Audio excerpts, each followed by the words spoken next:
बात करा था कि इस चैनल पर के वीडियोस लेकर आएंगे। पहला वाज योर स्ट्रैटेजी वाला पार्ट और रिवीजन वाला part for the general studies part, and the second was your burnout videos, जिसपे हम लोग फीलिंग्स को टैकल करेंगे, फीलिंग्स पे बात करेंगे और उस पे उस कैसे उससे उससे उसको मोल्ड करना है या कैसे उसको हैंडल करना है, उस चीज पर बात करेंगे। ठीक है, तो आज ये जो वीडियो है वो हम आज स्ट्रैटेजी वाले पार्ट का ये एक वीडियो है। यहाँ से हमारा आज से revision for 72nd BPSC prelims start होगा। ठीक है, इसमें हम सबसे पहले मतलब मैं सारा सब्जेक्ट कवर नहीं करूंगी इसमें, मतलब I will not tell you कि नहीं हम सारा चीज ही पढ़ा देंगे, ऑब्वियसली नो, बिकॉज हर किसी का कुछ सब्जेक्ट्स स्ट्रांग होता है और कुछ एवरेज होता है। ठीक है, सो आई फील लाइक मेरा जो स्ट्रांग पार्ट है मैं उसमें आप सबको हेल्प कर पाऊँ।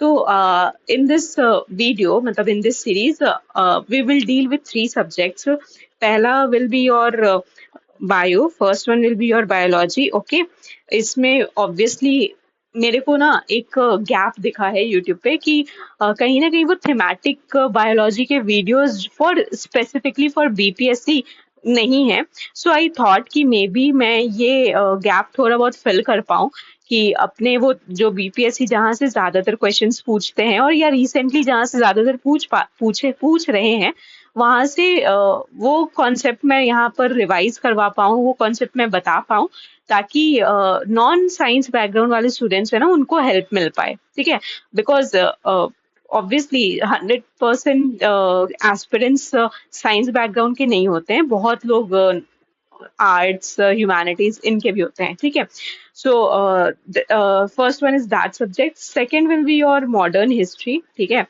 अगेन मेरे को मॉडर्न हिस्ट्री बहुत अच्छा लगता है। आई फील लाइक वो जो टाइमलाइन के हिसाब से जैसे मैं रिवाइज करती हूँ या जैसे मैंने याद करा है, मैं उसी वे में आप सबको ट्राई करूंगी कि बताकर इंटरेस्टिंगली रिवाइज करवा पाऊँ। ठीक है, and third one will be your Bihar, Bihar special में भी ना, मतलब मोस्टली मैं बिहार ज्योग्राफी पे फोकस करूंगी, क्योंकि ना मतलब मैं अपना जो बिहार ज्योग्राफी रिवाइज करती हूँ ना, वो मुश्किल से 30 मिनट्स में रिवाइज कर जाती हूँ, एंड इंटायरली थ्रू मैप्स। तो that is what I will do here also. मैं बिहार ज्योग्राफी का भी वीडियो लेकर आऊंगी। ठीक है, but first we will start from biology. Okay, so yes, biology में भी ऐसा नहीं है कि हम सारा सब्जेक्ट्स या नॉट सब्जेक्ट सारा टॉपिक्स कवर करेंगे। बायोलॉजी में भी ना कुछ इंपॉर्टेंट टॉपिक्स पूछता है बीपीएससी। ठीक है, जैसे एक हो गया आपका विटामिन, दूसरा हो गया आपका योर डिजीज, है ना, फिर आपका हो गया ह्यूमन फिजियोलॉजी, फिर हो गया ह्यूमन फिजियोलॉजी में ही आपका डाइजेशन, एक्सक्रीशन, एंडोक्राइन सिस्टम में ये सारा चीज आ जाएगा। फिर सेल हो गया, फिर आपका क्लासिफिकेशन हो गया, क्लासिफिकेशन यानी कि एनिमल किंगडम। अभी रिसेंटली एपीओ के एग्जाम में भी एक मैच द फॉलोइंग वाला क्वेश्चन था। तो मतलब अगर आप रिसेंटली सारे एग्जाम्स में देखोगे ना, तो क्लासिफिकेशन से 1 से 2 क्वेश्चन तो रह ही रहे हैं। तो क्यों ना हम बेसिक कवर कर लें, जिससे एटलीस्ट हमारा वो 1-2 क्वेश्चन तो कवर हो जाए, है ना। एंड लास्टली हम लोग एक जेनेटिक्स वाला पार्ट भी है, हाँ इसको भी बीपीएससी अब टच करने लग गया। तो अगेन इसका भी बेसिक्स वाला पार्ट एनसीईआरटी से कवर करने का कोशिश करेंगे। ठीक है, and the last one will be your plant वाला पार्ट। प्लांट से हम लोग ट्राई करेंगे कि जितना जिससे पूछता है बीपीएससी, जिस कोर थीम से पूछता है, वो थीम्स हम लोग कवर कर लें। ठीक है, सो ये सारे मतलब मेरे को लगता है बायोलॉजी हम 10 वीडियोस में खत्म कर देंगे, एंड ऑब्वियसली वीडियो का length I will try to keep as short as possible. ठीक है, वो आपके टॉपिक के डिमांड के हिसाब से डिपेंड करेगा, बट हाँ 1 आवर के ऊपर नहीं जाएगा, mostly 50 to 55 minutes I will try to keep within it only. Okay, so आज का टॉपिक जो है वो है विटामिन एंड मिनरल्स। ठीक है, मैं यहाँ लिख देती हूँ विटामिन एंड मिनरल्स। ठीक है, तो विटामिन एंड मिनरल्स में कुछ चीजें हमें पहले, कुछ फैक्चुअल बातें हैं जो हमें पता होनी चाहिए। सबसे पहला कि जो विटामिन टर्म है उसको किसने कॉइन करा था। कॉइन करा था ये फंक ने। ठीक है, इसको इन्वेंट किसने करा था। ठीक है, तो ये इन्वेंट करा था सर एफ जी हॉपकिंस ने। ठीक है, फिर ठीक है भाई, एफ जी हॉपकिंस ने इन्वेंट तो कर दिया, बट ये होता क्या है, मतलब क्या है, व्हाट इज विटामिन? ये एक तरह से ना एक ऑर्गेनिक कंपाउंड है, ठीक है, जो हमारे बॉडी को नीड होता है, हमारे बॉडी को ना मेटाबॉलिज्म करने में इसका नीड होता है, ठीक है, बॉडी मेटाबॉलिज्म में, ठीक है, और ये बहुत माइन्यूट क्वांटिटी में रिक्वायर्ड होता है, माइन्यूट क्वांटिटी में रिक्वायर्ड होता है, ऐसा भी नहीं कि एकदम बल्क में चाहिए 1 किलो दो, नहीं नहीं नहीं, वैसा नहीं चाहिए, बहुत माइन्यूट क्वांटिटी में रिक्वायर्ड होता है, इसलिए मतलब जब प्लांट्स के टर्म में हम लोग बात करते हैं तो इसको पीपीएम के टर्म्स में बात करते हैं ऐसे, ठीक है। तो ये है, ठीक है, ये हमारा बेसिक इंफॉर्मेशन हो गया विटामिन के बारे में, ठीक है।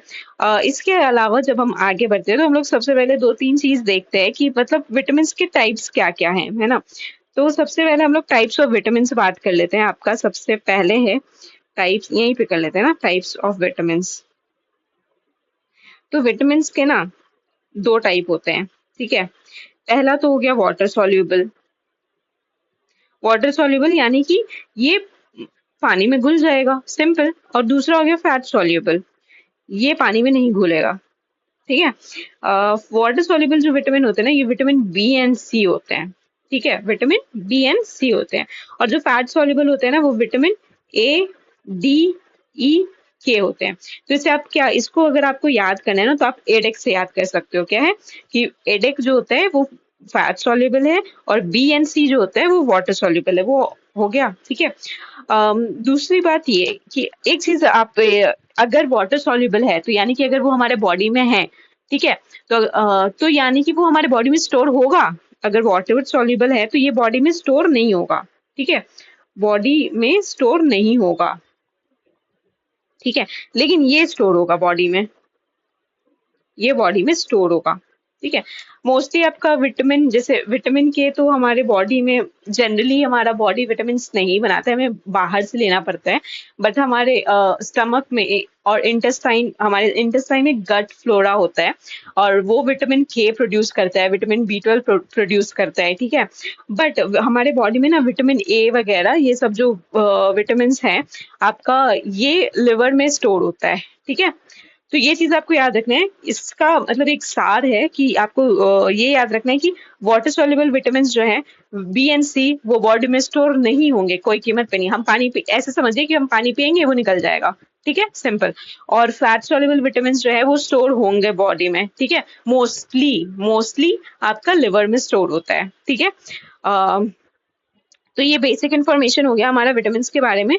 नाउ मूविंग फॉरवर्ड, वो हम इस पर बात करते हैं आपका, एक मिनट, हाँ, आपका टाइप्स ऑफ विटामिन पे, ठीक है, कि अगर जैसे vitamin A B C D ऐसे करके है ना, तो हम सबको डिकोड करेंगे और ये देखेंगे कि अगर वो विटामिन की कमी होती है बॉडी में तो उससे कौन सा डिजीज होता है, बिकॉज कहीं ना कहीं यही पूछा जाता है।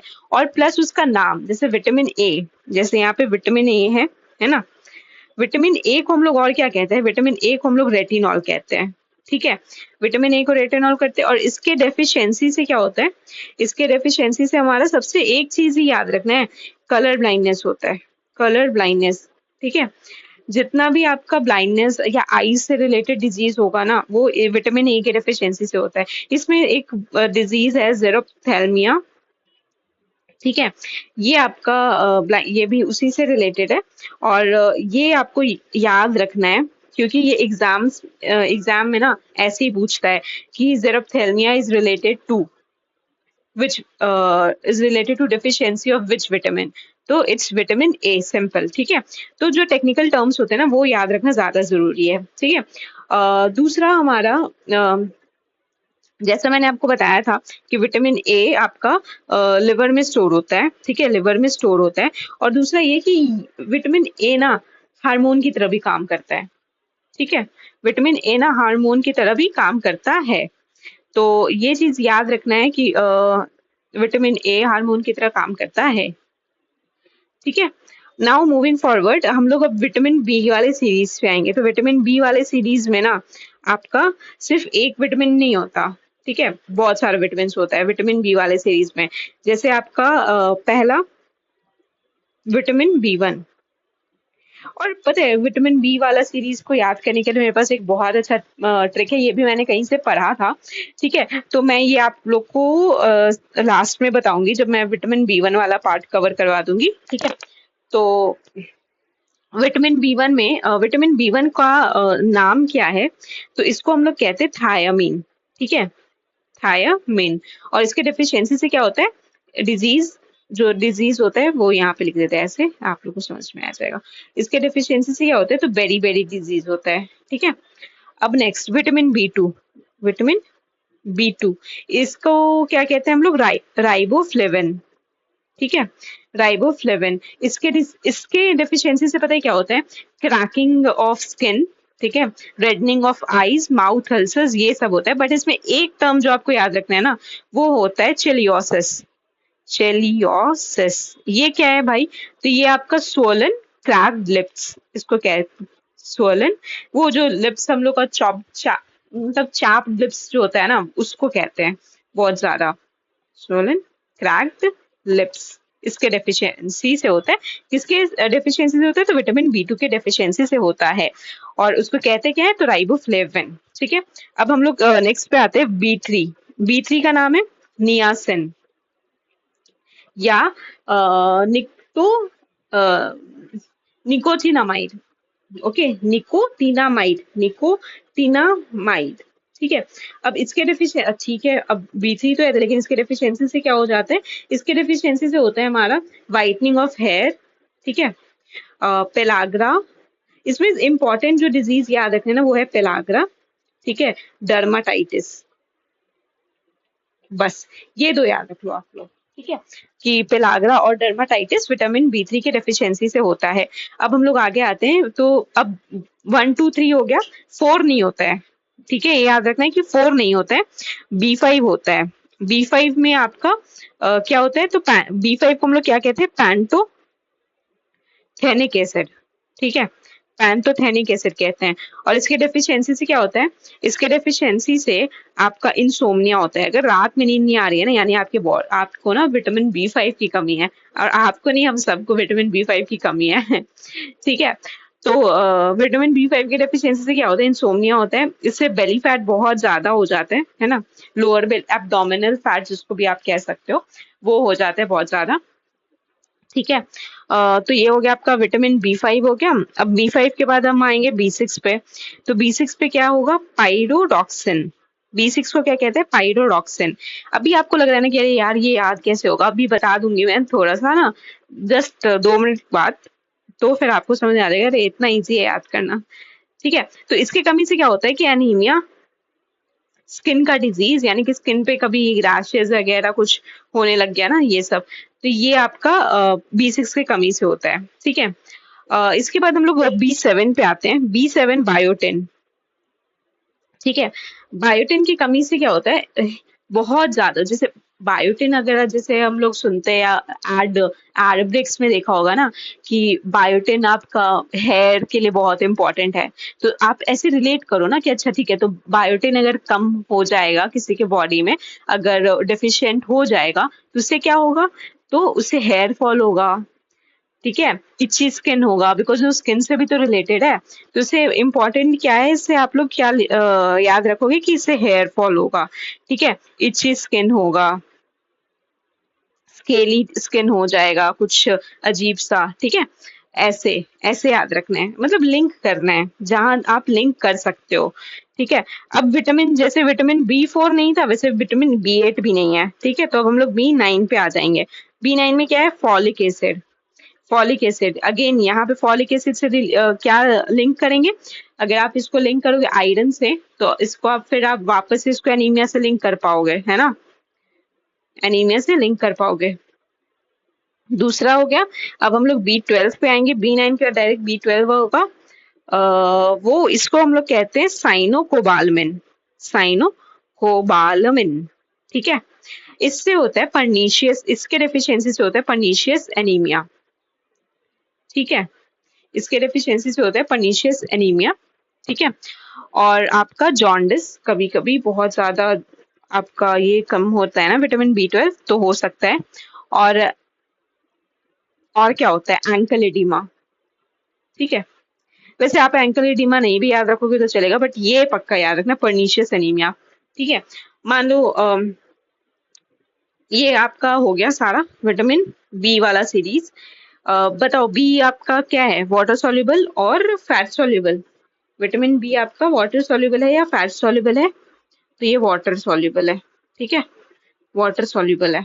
वैसे ए तो बता ही दिया था, फैट सॉल्युबल है। वैसे आपको बार बार पढ़ते रहना है, उससे आपका याद आपको याद रहेगा। ठीक है, तो ये हो गया B12। अब मैं क्या बोल रही थी कि इसका मैं ट्रिक बताऊंगी, है ना। तो इसका एक छोटा सा ट्रिक है जिसको मतलब आप लोग को इसके बाद याद ही हो जाएगा। ठीक है, मैंने ये कहीं से पढ़ा था, मैं ये नहीं बोली कि ये मेरा ट्रिक है, मैंने ये कहीं से पढ़ा था। ठीक है, तो वो बताना चाह रही हूँ। ये ट्रिक है, याद रख लो। The Roman never painted pyramid before B4 college. अब ये क्या है, ये मतलब ये तो कुछ अलग ही हो गया ना, नहीं? लेकिन बहुत इजी है याद करना। अब ये 10 है ना, टी से क्या आया, B1। B1 आया, आया यहाँ पे थायमिन। अब क्या आया, आर। आर से B2 आया, यहाँ B2 सेकेंड B2। राइबोफ्लेविन, में कलर चेंज करते हैं, एक मिनट, कहाँ गया, हाँ, राइबोफ्लेविन। ठीक है, ये बी एन आया, एन से क्या था, थर्ड वाला, नियासिन था ना, B3, नियासिन, है ना। पी आया, पी से क्या था। अब यहाँ पे ये कंफ्यूजन है ना कि अरे कैसे B5 B6 दोनों पी से था ना, तो यहाँ पी ए है, तो पी ए से क्या था, पैंथोथेनिक एसिड था ना। अब यहाँ पे पिरामिड आ गया, पी वाई से क्या था, पाइरियोडॉक्सिन। ठीक है, अब यहाँ बी आ गया, बीई, इसके बाद क्या था, अगेन यहाँ बी से बायोटिन। ठीक है, हम लोग कौन से बेटा, ये कौन था, B5 था, ये B6 था, ये आ गया B7, एफ आ गया B8, बी नहीं B8 नहीं था ना, B9 था, क्या था, फॉलिक एसिड। ठीक है, और सी लास्ट में B12, और ये साइनो कोबालमिन। हो गया याद, ये याद रखना है, the Roman never painted pyramid before college, बस इससे याद हो गया सारा। इसको 2-3 बार आप लिख लो ना पेपर पे, 2-3 बार रफ में प्रैक्टिस करते रहो, तुरंत याद हो जाएगा। उसका फिर आपको विटामिन बी वाला जो ये इतना टिपिकल सीरीज है ना, इसको याद करने के लिए इतना आपको रट्टाफाई करने का जरूरत नहीं पड़ेगा। ठीक है, तो अब हम लोग विटामिन बी तक कर लिए थे, अब हम लोग विटामिन सी पर आ रहे हैं, है ना। अब ए हो गया, बी हो गया, विटामिन सी बताओ, विटामिन सी क्या है, वाटर सोल्यूबल और fat soluble? Water soluble. Body में स्टोर होगा, नहीं होगा, नहीं होगा बॉडी में स्टोर। ठीक है, बॉडी स्टोर नहीं करेगा। तो इसका एक और इसका डिफरेंट नेम भी होगा ना, इसका डिफरेंट नेम क्या था, एस्कॉर्बिक एसिड। ठीक है, एस्कॉर्बिक एसिड, इसको क्या कहते हैं, एस्कॉर्बिक एसिड कहते हैं। ठीक है, ओके, ये बहुत ज्यादा ओवरली हीट सेंसिटिव है। होता है ना कि थोड़ा सा, जैसे बहुत सारे लोग होते हैं, कुछ थोड़ा सा अब तो ने बोल दिया तो वो तुरंत में सैड फील करने लगते हैं ना, वैसे ही विटामिन सी भी है, बहुत सेंसिटिव है। थोड़ा सा भी इसको हीट मिलेगा ना, थोड़ा सा भी, तो ये तुरंत डिस्ट्रॉय हो जाएगा। तो क्या इस पे लिखेंगे, इजिली डिस्ट्रॉयड बाय हीट। ठीक है, ठीक है ना। उसके बाद आपका इससे और क्या हो सकता है, अब हम लोग ये तो बात करिए, हम लोग विटामिन सी किस किस चीज से मिलता है। सबसे विटामिन सी का सबसे इम्पोर्टेंट रिचेस्ट सोर्स लिखना इम्पोर्टेंट है। ठीक है, रिचेस्ट सोर्स, इसका रिचेस्ट सोर्स है आंवला, आंवला खाओ। ठीक है, बहुत ज्यादा इम्पोर्टेंट है, बहुत ज्यादा मिलता है आंवला में विटामिन सी। इसके अलावा जितने भी सोर्स सब्सटेंसेस होते हैं ना, वो सब में आपका विटामिन सी भर भर के मिलता है। तो अच्छा, अब हमें मिल तो गया, लेकिन अब हम इसके डेफिशिएंसी का बात करेंगे, तो इसके डेफिशिएंसी से क्या होगा, क्या होगा, क्या होगा, इसके डेफिशिएंसी से होगा हमें आपका स्कर्वी। सबसे ये इम्पोर्टेंट है इसका, इसलिए कलर चेंज करके लिखते हैं। ठीक है, स्कर्वी इज इम्पोर्टेंट आपका, अम, इसके डेफिशिएंसी से होगा स्कर्वी। ठीक है, ये आपका क्या कहते हैं, स्वेलिंग ऑफ गम्स को कहते हैं, ठीक है, स्वेलिंग ऑफ गम्स को कहते हैं, कुछ ऐसा, ठीक है। उसके बाद मतलब जितना भी swelling of gums, bleeding gums, ये सब कुछ होता है ना, ब्लीडिंग गम्स, ये सब स्कर्वी से रिलेटेड है और इसी के डेफिशिएंसी से रिलेटेड है, ठीक है। आपका विटामिन सी के डेफिशिएंसी से ये सब रिलेटेड है, ठीक है। एक चीज याद रखना है ना, यहाँ पे एक पॉइंट और लिख लो आप लोग कि विटामिन सी जो होता है ना, वो हेल्प करता है आयरन एब्जॉर्प्शन में, ठीक है। किस चीज में हेल्प करते हैं? आयरन एब्जॉर्प्शन में, ठीक है। हेल्प करता है आयरन एब्जॉर्प्शन में। यहाँ तक क्लियर है? विटामिन ए बी सी हो गया, अब हम आ रहे हैं विटामिन डी पे, ठीक है। विटामिन डी पे आ जाते हैं, इसी को यहाँ लिख देते हैं, ठीक है। विटामिन डी पे आ गए हम लोग। अब विटामिन डी को क्या कहते हैं? कैल्सीफेरॉल कहते हैं, कैल्सीफेरॉल। इसको पुअर मैन विटामिन भी कहते हैं, पुअर मैन विटामिन, ठीक है। पुअर मैन विटामिन भी कहते हैं, ठीक है। अब ये कहाँ कहाँ से मिल सकता है, इसका सोर्स क्या क्या हो सकता है? तो इसका सोर्स आपका एक है fish liver oil, milk, eggs, etcetera, ठीक है। और इसके डेफिशिएंसी से क्या होता है? इसके डेफिशिएंसी से क्या होता है? इसके डेफिशिएंसी से रिकेट्स होता है। जितने भी बोन रिलेटेड बीमारी होते हैं ना, सब विटामिन डी के डेफिशिएंसी से होते हैं। रिकेट्स हो गया, ऑस्टियोपोरोसिस हो गया, ठीक है, ऑस्टियो मलेशिया हो गया, ठीक है। ये सब आपका विटामिन डी के डेफिशिएंसी हो गया। जहां आपको ऑस्टियो दिख गया, बिकॉज ऑस्टियो का मतलब बोन से रिलेटेड है, ठीक है। जहां आपको ऑस्टियो दिख गया, वहां आपको समझना है कि वो विटामिन डी के डेफिशिएंसी से हो रहा है। विटामिन डी में भी आपको एक दो चीज याद रख लो कि विटामिन डी टू को क्या कहते हैं? विटामिन डी टू को हम लोग कहते हैं अर्गो कैल्सीफेरॉल, ठीक है। विटामिन डी तो लिख ही लिया कि विटामिन डी को कहते हैं कैल्सीफेरॉल, विटामिन डी को अर्गो कैल्सीफेरॉल कहते हैं। और विटामिन डी थ्री को क्या कहते हैं? ये आप लोग कमेंट में बताना, विटामिन डी थ्री को क्या कहते हैं, ठीक है। ओके, तो विटामिन डी भी हमने कवर कर लिया। अब हम लोग आ जाते हैं विटामिन ई पे। विटामिन ई हम लोग विटामिन ई पे आते हैं। सो हम लोग यहाँ तक तो कर लिए, अब हम लोग आ गए हैं विटामिन ई पे, ठीक है। तो विटामिन ई का अदर नेम क्या है? टोकोफेरॉल। ये मैच द फॉलोइंग में आ सकता है, तो ये आपका रिस्पॉन्सिबिलिटी है कि ये याद करना है। विटामिन ए को रेटिनॉल कहते हैं। Vitamin B one B two का तो मैंने ट्रिक बता ही दिया है ना, कि the Roman never painted pyramid before college, ये वाला ट्रिक से आपको याद हो ही जाएगा, है ना। विटामिन सी को एस्कॉर्बिक एसिड कहते हैं, विटामिन डी को कैल्सीफेरॉल कहते हैं, विटामिन ई को टोकोफेरॉल कहते हैं, और विटामिन के पे भी बात करेंगे तो वो भी पता चल जाएगा कि विटामिन के को क्या कहते हैं। तो विटामिन ई जो टोकोफेरॉल है, इसका ये किस चीज से मिलता है? ये देखिए, ये आपको लीफी वेजिटेबल्स यानी कॉलीफ्लावर वगैरह, लीफी वेजिटेबल्स हो गया, क्या कैबेज, कॉलीफ्लावर, ये सब हो गया, है ना।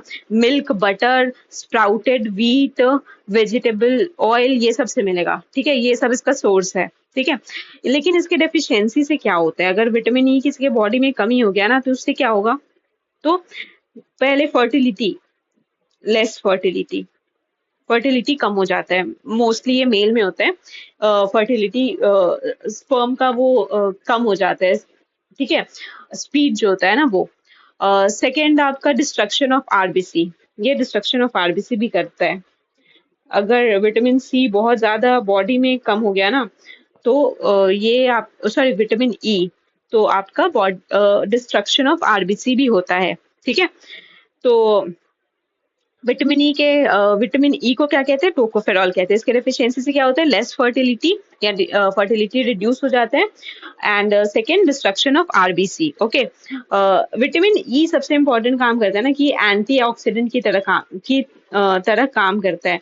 इससे ना मतलब बहुत लोग इसको फेस पे भी लगाते हैं ना, विटामिन ई का कैप्सूल आता है, वो फेस में लगाते हैं, ठीक है। एंटीऑक्सीडेंट की तरह काम करता है। तो जितने भी फ्री रेडिकल्स होते हैं ना, जो प्रोड्यूस होते हैं, ये उससे डील करता है, उसको रिड्यूस कर देता है, ठीक है। अब हम लोग आते हैं विटामिन के ऊपर। विटामिन के, ठीक है। विटामिन के क्या है? तो विटामिन के में आपका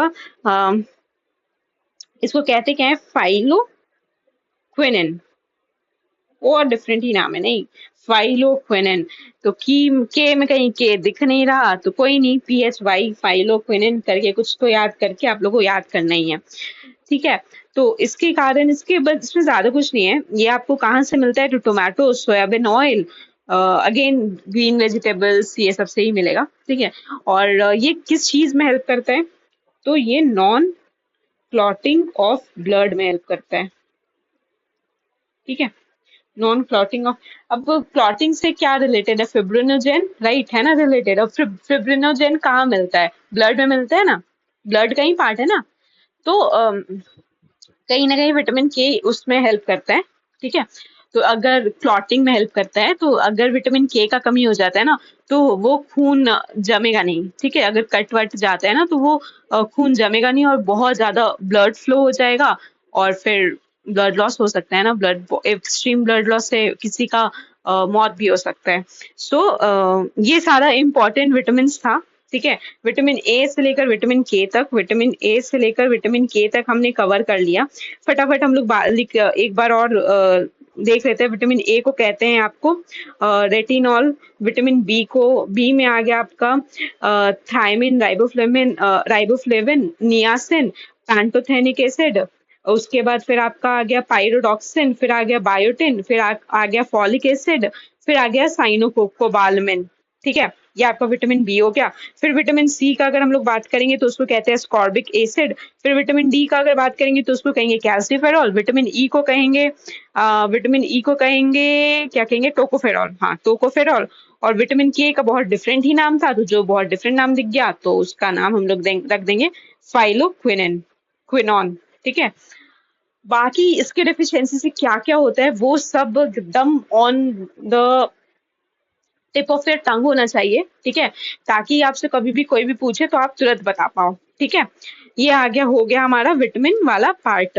बट अब फटाक से हम लोग जल्द से जल्द, ठीक है, मिनरल्स वाला पार्ट भी कर लेते हैं, क्योंकि मिनरल्स भी एक इम्पॉर्टेंट है। थोड़ा बहुत आप इसको लिंक कर सकते हो। ठीक है। तो मैं ये वाला पार्ट को सबसे पहले हटा दूं। ओके। तो अब हम लोग आ गया मिनरल्स के ऊपर। तो मिनरल्स पे अब हम लोग बात कर रहे हैं। मिनरल्स में आपका मेजर मिनरल्स, माइनर मिनरल्स, ये प्लांट्स में देखते हैं। बट ऐसे ही हमारे बॉडी में भी आपका बहुत सारा ही मतलब मिनरल्स होता है, लेकिन हमें उतना ज्यादा पढ़ने का जरूरत नहीं है। कुछ इंपॉर्टेंट मिनरल्स है जो हमें पढ़ने का, जिसका जरूरत है, और उसके बारे में हम लोग को थोड़ा सा जानने का जरूरत है। ठीक है। तो कुछ इंपॉर्टेंट मिनरल्स के बारे में हम लोग यहाँ पे बात कर रहे हैं। तो सबसे पहला हम लोग का सोडियम आएगा। ठीक है। सोडियम है सबसे पहला मिनरल। ये अगर हम लोग डेली क्वांटिटी के हिसाब से बात करेंगे ना, तो 2 से 5 ग्राम हम लोग का डेली का क्वांटिटी होता है। ठीक है। ये हमारे बॉडी को रिक्वायर होता है 2 से 5 ग्राम। ठीक है। इसको, ये मिलता कहाँ कहाँ से है? तो ये आपको सोडियम है, sodium NaCl, NaCl common salt है ना, लिंक कर पा रहे हो ना। तो ये कॉमन सॉल्ट यानी टेबल सॉल्ट से मिल सकता है। ठीक है। और कहाँ से मिल सकता है सोडियम? फिश से मिल सकता है, मीट से मिल सकता है, एग से मिल सकता है, मिल्क से मिल सकता है, ये सब चीज से मिल सकता है। लेकिन सोडियम किस चीज में हेल्प करता है? इसका फंक्शन क्या है? मिल्क तो किस चीज से सकता है, वो तो ठीक है, लेकिन इसका फंक्शन क्या है? ये मसल कॉन्ट्रैक्शन में हेल्प करता है, बहुत ज्यादा मसल कॉन्ट्रैक्शन में हेल्प करेगा। ठीक है। ये नर्व इम्पल्स का जो ट्रांसमिशन होता है ना, नर्व इम्पल्स का ट्रांसमिशन में हेल्प करेगा, ट्रांसमिशन में हेल्प करेगा, नर्व इम्पल्स के ट्रांसमिशन में हेल्प करेगा। ठीक है। सोडियम पोटेशियम वाला एक वहाँ पे, मतलब जब नर्व ट्रांसमिट होता है ना, तो सोडियम पोटेशियम बहुत मेजर रोल प्ले करता है उस चीज में। ठीक है। और क्या करता है ये? तो बॉडी में ना पॉजिटिव इलेक्ट्रोलाइट बैलेंस रखता है। ठीक है। पॉजिटिव इलेक्ट्रोलाइट को बैलेंस करता है। ठीक है। सोडियम, ये है आपका 2-3 मेजर फंक्शन सोडियम का। पोटेशियम, अब हम लोग आगे सेकेंड पोटेशियम। इसको कितना इसका रिक्वायरमेंट है, वैसे तो ये जरूरत नहीं है कि कितना रिक्वायरमेंट है, इसलिए हम लोग इसको छोड़ देते हैं, कंफ्यूज ही हो गया आप। बट मैं ये इसलिए बता रही थी बिकॉज ये इससे आपको ये पता चला कि कितना मिनिमल अमाउंट में ये सब चीज का रिक्वायरमेंट होता है हमारी बॉडी को, है ना। तो पोटेशियम सबसे पहले ये कि मिलता कहाँ है, तो सेल के जो प्रोटोप्लाज्म होता है ना उसमें मिलता है। ठीक है, सेल के प्रोटोप्लाज्म बॉडी के अंदर बता रहे हैं। ये किस चीज के लिए, ये हार्ट हेल्थ के लिए बहुत इंपॉर्टेंट है, बहुत ज्यादा। हार्ट हेल्थ के लिए बहुत है, जैसे ही पोटेशियम दिमाग में आए ना, वैसे ही अगर ऑप्शन में कहीं भी हार्ट वार्ट दिख रहा है तो वही उसी को टिक करना है। एक बार ऑप्शन अच्छे से क्वेश्चन और ऑप्शन पढ़ के मैच करके फिर आप आंसर कर सकते हो। ठीक है, अगेन जैसे मैंने ऊपर बताया आपको मसल कॉन्ट्रैक्शन, यहाँ पे भी same muscle contraction nerve conduction आएगा। ठीक है, क्योंकि ये सोडियम पोटेशियम दोनों साथ मिलकर ही काम करता है। ठीक है, थर्ड आ गया हमारा कैल्शियम। क्या, कैल्शियम। कैल्शियम क्या करते हैं, वो कैल्शियम हमारे बोन एंड टीथ को स्ट्रेंथ देता है। ठीक है, बोन एंड टीथ को स्ट्रेंथ देता है। इसका फंक्शन क्या है, इसका भी फंक्शन वही है, blood formation, clotting, muscle contraction. ठीक है, मेजर इसका अगर मेजर फंक्शन का बात करें ना, इसका मेजर फंक्शन मसल कॉन्ट्रैक्शन ही आता है। ठीक है, आयरन, आयरन का बात कर रहे हैं अब हम लोग। आयरन क्या है, आयरन हमारा इंपॉर्टेंट कंपोनेंट है आरबीसी का। ठीक है, आरबीसी प्लस हेमोग्लोबिन का। ठीक है, आयोडीन, आयोडीन आपका किस चीज से मिलता है, मतलब हम एक्सटर्नल तो आयोडीन लेते ही हैं, लेकिन आयोडीन आपका सिंथेसिस किस चीज के लिए इंपॉर्टेंट होता है, तो थायरॉक्सिन हार्मोन को के सिंथेसिस के लिए आयोडीन इंपॉर्टेंट होता है। ठीक है, अब थायरॉक्सिन हार्मोन कौन सिंथेसाइज करते हैं, तो थायराइड ग्लैंड। थायराइड ग्लैंड कहाँ होता है, तो थायराइड ग्लैंड गले में होता है। ठीक है, तो यहाँ से ये समझ में आ गया कि आयोडीन इंपॉर्टेंट क्यों है, तो आयोडीन थायरॉक्सिन थायरॉक्सिन सिंथेसिस के लिए इंपॉर्टेंट है। ठीक है, उसके बाद बस इतना ही काफी है, उसके अलावा क्या है, मैग्नीशियम है, जिंक है, कॉपर है। ठीक है, जिंक का एक चीज याद रख लो आप लोग कि जिंक इंसुलिन फंक्शनिंग में हेल्प करता है। थोड़ा मतलब आउट ऑफ द बॉक्स लग रहा होगा कि अच्छा जिंक इंसुलिन कुछ बैठ नहीं रहा है, बट हाँ, जिंक इंसुलिन फंक्शनिंग में हेल्प करता है। जिनको कॉन्सेप्ट नहीं पता होगा ना, मतलब बेसिकली उनके लिए लग रहा होगा कि अरे जिंक कभी इंसुलिन से कैसे लिंक करेगा, है ना। तो लेकिन हाँ, जिंक जो है ना वो इम्पोर्टेंट रोल प्ले करता है इस चीज के लिए। ठीक है, दूसरा आपका लास्ट एक हम लोग बात कर लेते हैं कॉपर के बारे में। अगेन कॉपर हो गया आपका फॉर्मेशन ऑफ हेमोग्लोबिन में हेल्प करता है। ठीक है, और फॉर्मेशन ऑफ हेमोग्लोबिन प्लस ये कंडक्ट करता है इलेक्ट्रॉन को, कंडक्ट्स इलेक्ट्रॉन। ठीक है, ये था आपका basic important vitamin and minerals. इसके अलावा दो चार फैक्ट्स हैं। पहला कि आपका जो फ्लोरोसिस होता है ना, वो फ्लोरीन के डेफिशिएंसी से होता है टीथ में, है ना। ये इंपॉर्टेंट है। वैसे तो आपने बहुत बार एड वाड में सुना होगा, तो ये तो आपको पता ही होगा। और ये भी पता होगा कि सबसे हार्डेस्ट जो सब्सटेंस है वो हमारे बॉडी में हार्डेस्ट पार्ट जो है वो इनामल है ना। और वो किस चीज से बना है, तो कैल्शियम से बना है, कैल्शियम हाइड्रोक्सी एपेटेट से। ठीक है, तो या दैट्स इट। ये था हमारा विटामिन एंड मिनरल्स वाला पार्ट। इसमें हमने बहुत अच्छे से क्विकली रिवाइज करा सारा विटामिन को कि किसने कब कॉइन करा, इन्वेंट करा, क्या होता है, टाइप्स क्या है, और फिर उसके डेफिशिएंसी से कौन सा डिजीज होता है, ये सब भी हमने कवर करा है। ठीक है, उसके बाद क्विकली हमने मिनरल्स के बारे में भी बात करा कि ठीक है, बॉडी में वैसे मिनरल्स में ना आप लोग को दो तीन इंपॉर्टेंट मिनरल्स ही याद रखने हैं। पहला हो गया सोडियम, पोटेशियम, कैल्शियम, आयरन। ये तीन चार जो है ना ये बहुत इंपॉर्टेंट होते हैं, और अगर क्वेश्चंस आते भी है ना तो इसी रेंज में से आते हैं। ठीक है, ठीक है गाइस, तो दैट्स इट आज के लिए। ठीक है, हमने अच्छे से एक इम्पॉर्टेंट टॉपिक डिकोड कर लिया है। और फिर अब विटामिन एंड मिनरल्स खत्म हो गए, तो इसके बाद ऐसा नहीं है कि ये वीडियो सुनकर आपका काम खत्म हो गया, बिल्कुल भी नहीं। इसके बाद आपका ड्यूटी ये है, आपका रिस्पॉन्सिबिलिटी ये है कि आप जाकर सारे पीवाईक्यू सॉल्व कर लो इस पर्टिकुलर टॉपिक के। मे बी आपको घटना चक्र से सॉल्व करना है, आप वहां से कर लो। मे बी अगर बीपीएससी का कोई पीवाईक्यू बुक है आपके पास, उससे सॉल्व करना है, आप उससे कर लो, ठीक है। बट हाँ करो, बिकॉज जितना ज्यादा आप क्वेश्चन सॉल्व करोगे ना, उतना ज्यादा आपको कमांड और लिंक, हैंड और ब्रेन का कोऑर्डिनेशन बैठेगा, ठीक है। ठीक है, तो फिर आज की वीडियो में बस इतना ही। फिर अगले वीडियो में मिलते हैं। और अगले वीडियो में हम लोग डील करेंगे आपका second topic, which will be disease और उसके वेक्टर्स वगैरह, ठीक है। That is very very important topic, और उसको अच्छे से डील करेंगे, अच्छे से डिकोड करेंगे, ठीक है। Okay guys, thank you. अगर कुछ भी क्वेरी हो, you can get in touch at this email ID onlythare@gmail.com।